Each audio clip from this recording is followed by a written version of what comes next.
Greetings and salutations, friends and gamers of all stripes. My name is GM Dave, I am your man behind the screen, and today I'd like to welcome you to my second ever D&D 5th edition character build, the Acolyte of the Secret Fire. Now this build is going to be a little bit different in its tone and style from what we did with the Dervish build a couple of months ago. Unlike with the Dervish build, where our goal was to recreate the mechanical feel in some ways of the Dervish Prestige class from 3.5 D&D, this is more of a theme build. We're looking to create a version of the Cleric that can act not only as a backup artillery caster alongside your party's wizard or sorcerer, or maybe even as the artillery caster if you don't happen to have one of those, but also a Cleric that has a strong tie to a very specific element or a very specific style of casting, something very, very key to them. In this case, the elemental fire, hence the name Acolyte of the Secret Fire. However, this build can be accomplished with other domains as well. In this particular one, we're going to use the light domain. Other domains can be used to accomplish this build as well. It's a very simple, straight 20 level cleric build. However, through the use of a couple specific feats and the careful selection of whatever our secondary stat is going to be, either intelligence or charisma, we can create a very thematic, straight 20 level cleric build that both has the versatility of the cleric and the option to act as a great combat caster. So, without any further ado, let's meet Shei Ushana, our Cleric of the Secret Fire. Now, Shei's image should be on the screen for you right now. It was a custom image here that I got done a couple days ago by my friend Hannah of Hair Illustrations. Hannah is also the artist for our webcomic Phoenix Rising, the next issue of which, or rather the next segment, the first portion of the first chapter, is being released tomorrow. You can find a link to Phoenix Rising in the description below. I will also have a link to Hannah's Instagram page in there as well, so you can check out more of her art. I highly recommend it. She's a fantastic artist. As you can see, her style kind of combines a little bit of that anime aesthetic with some of that more classic Disney feel. It's a really great style. She's a fantastic artist, very sweet person. I highly recommend checking her out. Instagram in the link below. And with that said, let's get into Shei's backstory. Shei Ushana has never known the sedentary life for long. The daughter of a sword dancer and a minstrel, she was born into a troupe of traveling performers. Born into the entertainer's life, she began learning the art of performance practically from the moment she learned to walk. Before long, she was ready to join her family as a dancer on the stage, but unfortunately, that time would not last. While traveling west across the Scarlet Desert to the trade city Sirocco, Shei's troupe passed by a landmark named Three Rocks. This was not the first time they journeyed to the trade city. Far from it, in fact, for Sirocco's lively nature and abundant wealth always made it a worthwhile stop any time the performers happened to be in the region. Many months had passed since I'd last been, however, so the rumors of brigands who'd made Three Rocks their home never reached them. The gang of cutthroats and thieves overtook the troupe with ease. Though some among them knew a little of how to fight, none could be considered warriors. They captured Shei and her family, but only after killing most of the men in the group. She was trapped at Three Rocks for just as many days before a patrol of Sirocco's private military group, the Blazing Blades, fell at last on the brigands' camp. The thieves were slain to the man, and the few survivors among the troop were escorted to the city where they would receive basic treatment for the injuries and illnesses they contracted. And then, just as sudden as when they were attacked, they were cast out onto the street with nary a coin left to their names. It didn't take long for the trade city to claim the few that remained. Though treatment was received, the few who survived, including Shei, were too injured or sick to perform. Unable to ply their trade, they soon joined the ever-growing ranks of the city's dying poor. Shei lasted the longest, due strictly to the fact that she received the least of the bandits' abuses, but soon sickness and death threatened to overtake her too. But death never came. Instead, some days after she last fell asleep in the streets, she woke in a cramped but warm and clean room. She was being tended to by a young man clad in loose-fitted gray robes. His smile was warm, his voice soothing despite its gravelly harshness, and his appearance transfixed the young girl. Streaks of black covered his face, and his brow was marked with a strange scar that looked remarkably like the metal trinket that hung from his wrist. When she asked about it, the man explained that he served a spirit called the Secret Fire, and that this spirit told him he was to save her when he found her in the streets. And just like that, Shei's life as an acolyte of the Secret Fire had begun. Learning to adapt to their ways was difficult for her at first. The cult's rituals and rules were many, but she coped with the change by continuing to practice the dances and songs her parents taught her. Soon she learned that the cult had dances and songs of its own, all of them tied to the rituals that brought its followers unity with the Secret Fire, or so they claimed. Shei never knew if any of that was really true or not, but as the years drew on and she grew into womanhood, she did know she felt something there. A presence, warm and welcoming, yet fierce and destructive at the same time. It filled her with joy and fear, excitement and trepidation. Was this the Secret Fire? Had it come to her as the leaders promised it would? At the time, she couldn't say. She just knew she felt a presence within her. But before long, that presence began to manifest itself in ways she never imagined it would. It started with her creating light. A simple touch with her finger caused objects to glow like a torch. Then came the gift of fire itself, expelled from her fingers during one of her morning rituals.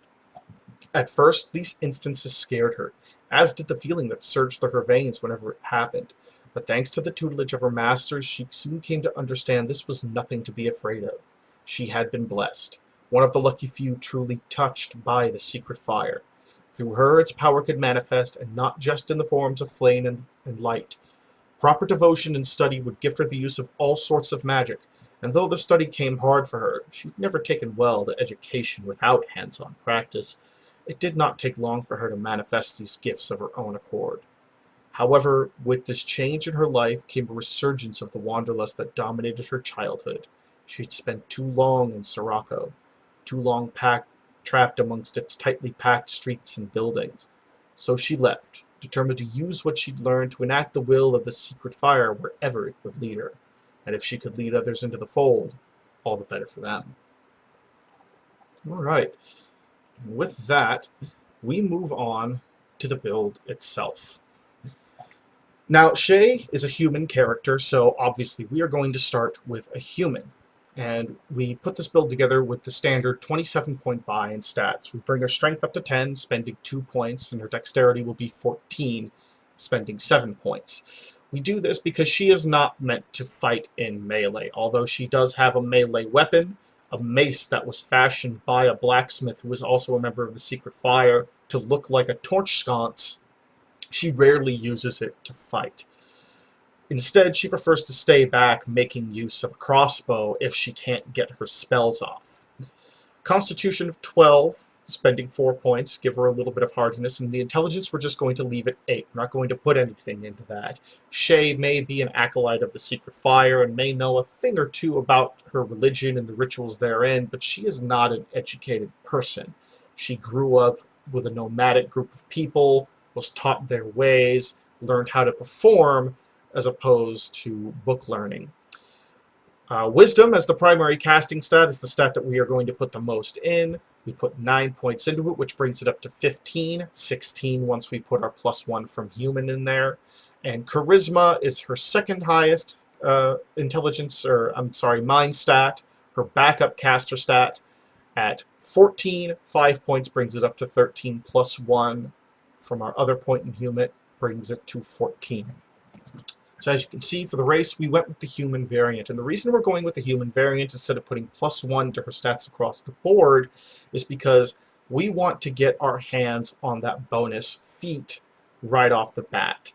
In the case of this particular build, having that bonus feat is very helpful. But first, we take our bonus skill proficiency. We're going to select Perception. It's always nice to have. Just about any and every character can make use of perception, and given that Shei is a high wisdom character, she can make particularly good use of it.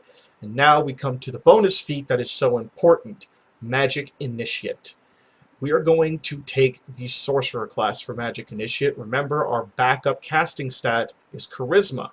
It's our second highest stat, tied with Dexterity at 14, and Sorcerers use Charisma for their casting. The reason we're going with Sorcerer is because we want to get that Firebolt spell We want the casting backup stat, or the casting class, to match the backup casting stat, which matches the way we are building her as a character. She's good with her words. She knows how to perform, how to talk to people, how to get people excited, how to even rile them up sometimes. She's real good with talking with and even manipulating a little bit other people. Not so well educated, so wizard wouldn't work.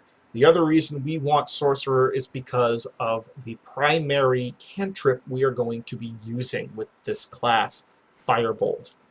Now, using Firebolt as opposed to, say, Sacred Flame could be argued to be less effective because of the fact that our Charisma stat is obviously not as high as our Wisdom, and since we're going Sorcerer, the Firebolt spell is tied to Charisma when we make our spell attacks with it.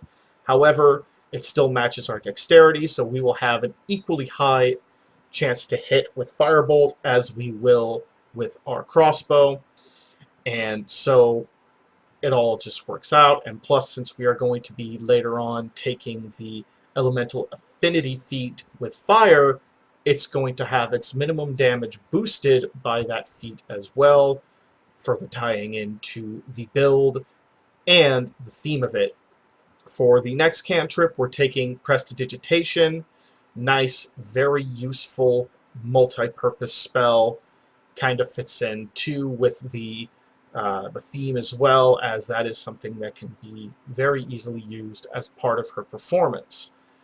And for the first level sorcerer spell she will pick, which with this feat you get two cantrips and one first level spell from the class you select, but the first level spell can only be cast at the lowest level. At the lowest level, and can only be used once per long rest. For this one, we're going with Absorb Elements, a nice reactive spell, something defensive, so that if she gets hit, say, with an acid attack or something like that, she can use Absorb Elements to gain resistance to that elemental damage. Language is common in any one of your choice. For this particular game, or this particular setting rather, which is an original setting of my own, we're going with Goblin. Background is going to be Entertainer, again tying into the theme of her character and her backstory, which gives us proficiency in acrobatics, performance, the disguise kit, and any one musical instrument of our choice. In the case of Shei, it is a flute, something that she carries on her apart from the iron holy symbol that hangs from her wrist, is a scrimshawed reed flute. And that flute actually also acts as her holy tone. The Acolytes of the Secret Fire, the Cult of the Secret Fire, does not actually carry around proper holy text because they are kind of, as their name might imply, a bit of a clandestine organization. They don't function in the open. They recruit with shady means, as is often the case with cults. They're not necessarily bad people. However, they're not necessarily the most goodly people either. And they certainly have their own personal goals, so they like to hide their teachings, sometimes in plain sight. This is how Shei chose to hide hers. This also gives us the Buy Popular Demand feature, which is fantastic, especially early on, for helping you to save a little bit of cash on your characters, getting free room and board in any city you go to. There's actually quite a few very nice, useful things you can do with this feature if you're willing to put your mind to it. So once we have this selected, we begin our full cleric build. Starting at level 1, we're going to take proficiency in persuasion and medicine. Shei is not a well-educated person, so we are not taking the knowledge skills. That is not going to be an area of expertise she has. However, having lived a nomadic life, having learned how to, and also having lived with the Acolytes of the Secret Fire, who have treated the poor before of their injuries and wounds, she has learned a thing or two about medicine, and needing to know something of how to be charismatic, how to talk to people. That is a big part of performance, after all, is being able to potentially haggle a little bit of extra money out of your watchers, or haggle better costs for supplies when you're going back on the road. We take persuasion as well. You gain proficiency in the wisdom and charisma saving throws, and you also gain Spell casting, divine spell casting, which you are able to prepare a number of spells equal to your wisdom modifier plus your cleric level. At level 1, you start with 3 known cantrips. We go with guidance, resistance, and thaumaturgy. Guidance and resistance, of course, very useful, particularly guidance, useful for constantly helping your party out to get those skill checks, especially if you can set it up ahead of time. Say you're traveling through the desert, trying to find your way, you can throw guidance up before you make your survival checks or before your party's tracker makes their survival checks to more easily find their way, for example. Very useful spell. Resistance is also very nice to use in combat to grant a little bit of extra resistance to specific damage types. Like with guidance, it gives you a d4 to roll, granting you resistance to different types of damage equal to what you rolled.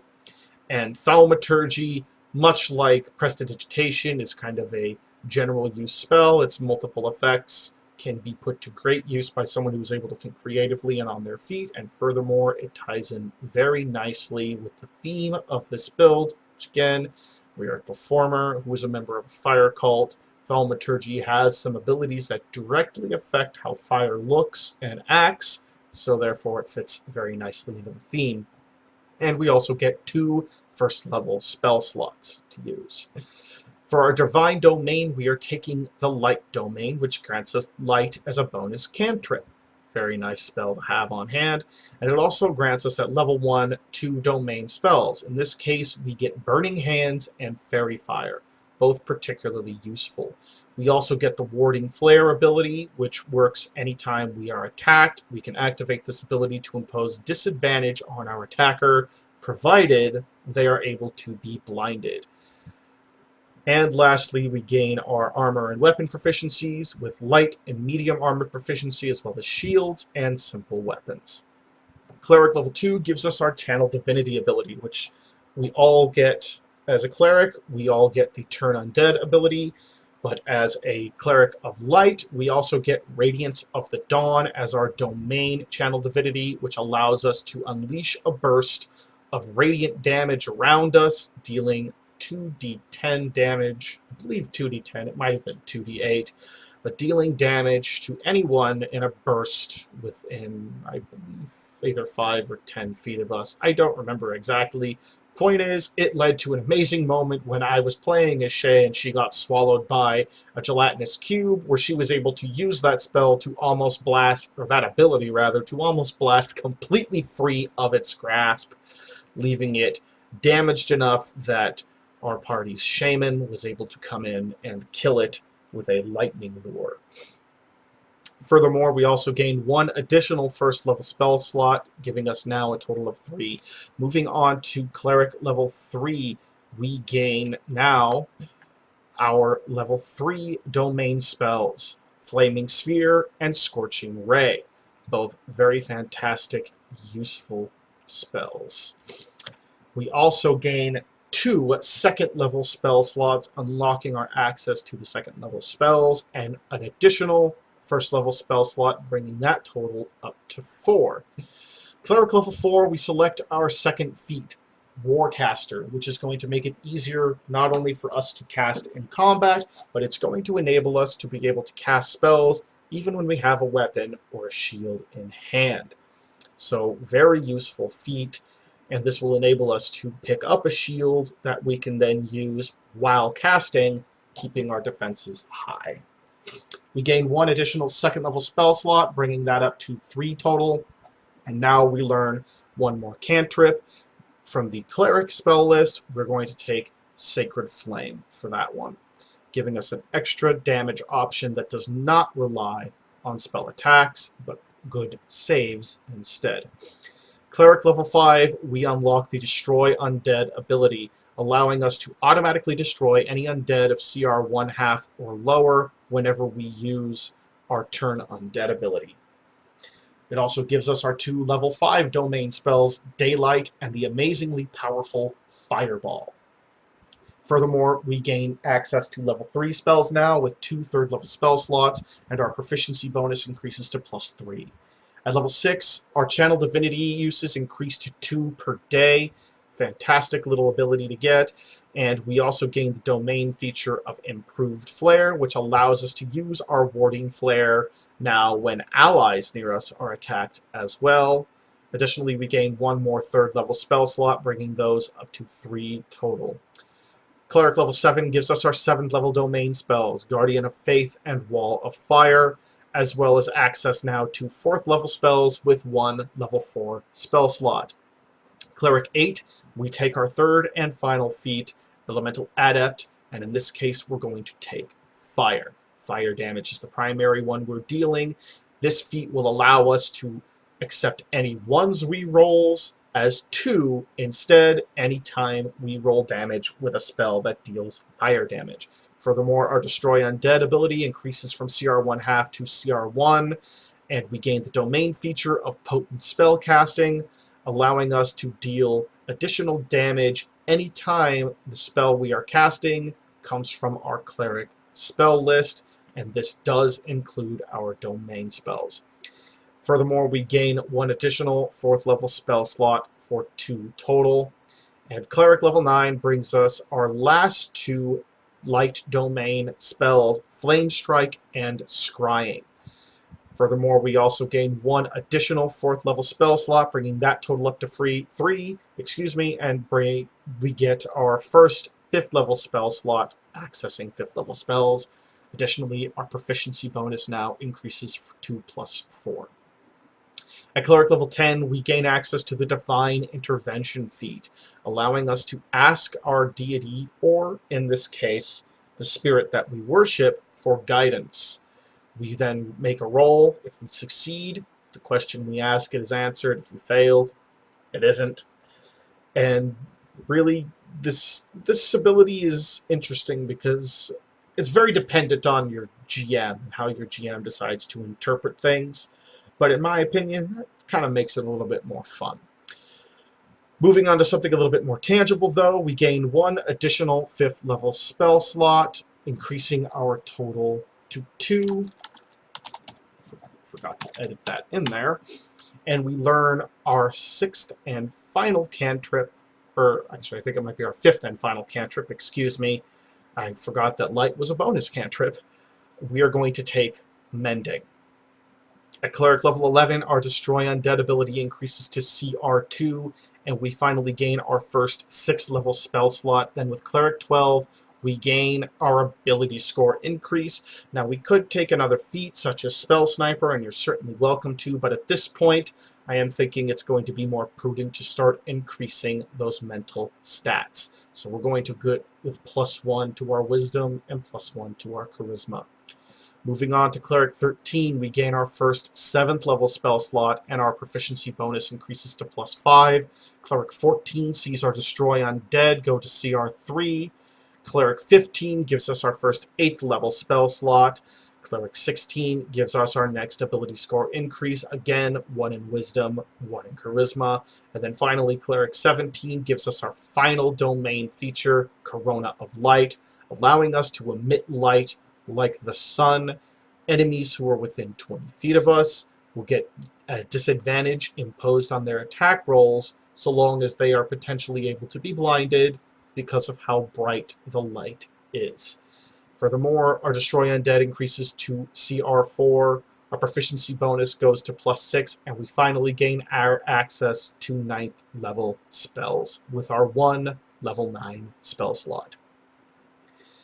Cleric 18, we get our final increase to Channel Divinity, increasing it to 3 uses per rest, and we gain 1 more 5th level spell slot for a total of 3.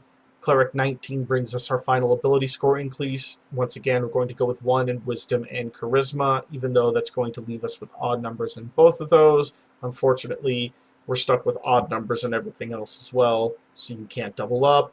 However, if you have items such as a headband of Charisma or a headband of Wisdom, anything that gives you a +2 bonus to your Wisdom or your Charisma, something that boosts that up so that you're at somewhere around 20, you don't need to put the points in this. 20 is the max in 5th edition, so you can put the points in something else.